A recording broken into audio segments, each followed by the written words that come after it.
Hi, Carol. What do you got for us tonight? Hi, Pastor Andrew. This question is a little cumbersome. Okay. I'm also calling for a listener last night. We were chatting as you were talking, and we both don't understand something. And it was in regards to a caller who had called you and had asked about Satan's fall. Yeah. How did, all right, where sin came from and all that. And it was always my understanding that God did not create sin. Yeah. He only creates good and all that. Mhm. However, we don't understand in the passage in Isaiah 45, verse 7, where God says, I make peace and I make calamity. Okay. And I have several versions of the Bible call calamity different things, but Mhm. how does that relate to Satan? Where did that come from, Satan's fall? Yeah. Where did the calamity come from? Okay, I hear you. Well, yeah, I mean, this passage, it says, I form the light, I create the darkness, I make peace, and I create evil. At least it says that in the King James. And so I think that's where the question really stems from. But if you dig a little deeper, you're going to find some other translations. You've already alluded to that. The NIV, for example, says disaster. The New American Standard, which I use regularly, says calamity, which you also mentioned. And the Revised Standard Version uses the word woe.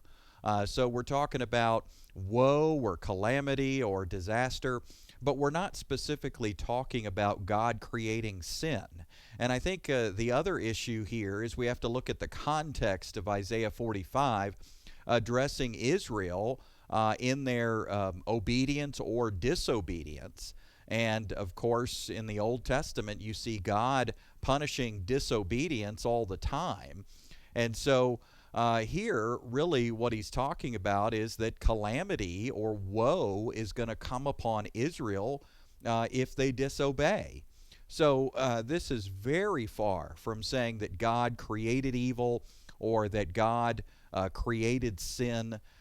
Of course, God created Lucifer, and we were talking about this on the program last night, but Lucifer, being a free agent, apparently could choose, and he had that free choice, and he chose to rebel against God. And Adam and Eve had that choice, and they chose to disobey God. And we, every one of us, all of us, have sinned in Adam, so we chose. So again and again, we see millions, literally billions, of examples of people choosing rebellion against God throughout the ages. And Satan just happens to be the first one who got the ball rolling, so to speak. So, yeah, God is the creator of Lucifer. Lucifer had a will, has a will to this day. He can choose, and he chose rebellion. And that does not mean that God created evil. God's not the author of sin and death. God is not the um, creator of sinful things. God is good. We see this again and again. Taste and see that the Lord is good. So rest assured that the Bible is consistent about this, but God in His goodness and God in His love allows people to choose. He won't force us or coerce us into loving Him. He won't coerce us into obeying Him. He does give us a choice to, if we hear His voice, harden our hearts against it, reject the gospel, or receive the gospel message. Likewise, Satan could choose compliance and obedience or rebellion and rejection. He chose the latter, and that was the very first sin committed. And then sin, this power known as sin, enters the world through that. We don't have to understand it all, but we can just take it by faith. And doesn't take a ton of faith, does it? Because you scan the planet, you survey the world for 20 minutes, and just look at all the war and violence and rape and hate and all these things that occur. Clearly, sin has entered the world. There's no question about that. God's not the author of sin and death. He's the author and perfecter of our faith. Planet Earth is coming at us, and sometimes it's awful.